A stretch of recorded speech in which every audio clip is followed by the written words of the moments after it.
आप एनआरआई हैं? तो आइए जानते हैं सीए सीक्रेट जिसके कारण कि हमको इनकम टैक्स से नोटिस नहीं मिलेगा। एनआरआई के लिए इंडिया में रेसिडेंस स्टेटस जो है, अगर आप जॉब के लिए बाहर गए हुए हैं तो उसके लिए है कंडीशन कि आपको 182 डेज से ज्यादा बाहर रहना चाहिए इंडिया में उस पिछले साल में, जिस साल की आप रिटर्न फाइल कर रहे हैं। पिछले पहले इसको प्रीवियस ईयर बोला जाता था, आगे से टैक्स ईयर बोला जाएगा। उसमें आपको 182 दिन से ज्यादा 182 डेज से ज्यादा बाहर रहना पड़ेगा, तो आप एनआरआई स्टेटस में आएंगे।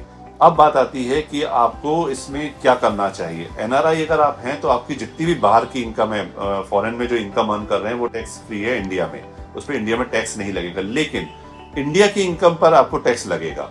तो अगर इंडिया में आपकी जैसे रेंटल इनकम है, या म्यूचुअल फंड से इनकम है, या एफडीआर से इंटरेस्ट इनकम है, या सेविंग बैंक इंटरेस्ट इनकम है, तो आपको अपना रिटर्न जरूर फाइल करना चाहिए। क्योंकि क्या है, इनकम टैक्स में आजकल हर डेटा अपडेट होता है। तो अगर आपका इनकम की लिमिट से ज्यादा पैसा जमा है तो इनकम टैक्स आपसे इंक्वायरी कर सकता है कि आपने इसकी रिटर्न क्यों नहीं फाइल करी। फिर आपको पूरे उसके कॉम्प्लिकेशन फेस करने पड़ेंगे, क्योंकि आपको फिर फॉरेन इनकम को भी इंडिया में डिक्लेयर करना पड़ेगा, बताना पड़ेगा कि कहाँ किस किस सोर्स से इनकम आ रही है और कैसे आपने उसको यूज किया है, कैसे किया है। तो ये चीजों को ध्यान रखना पड़ेगा। और इसके साथ साथ एक चीज और है, जैसे ही आप एनआरआई होते हैं तो इसके लिए आपको जरूरी है कि आपको इंडियन जो सेविंग अकाउंट्स है, इन सबको एनआरई और एनआरओ में कन्वर्ट करना जरूरी होता है। ये भी इंडिया में प्रावधान है, नहीं तो अदरवाइज आपको उसकी पेनल्टी भी फेस करनी पड़ सकती है।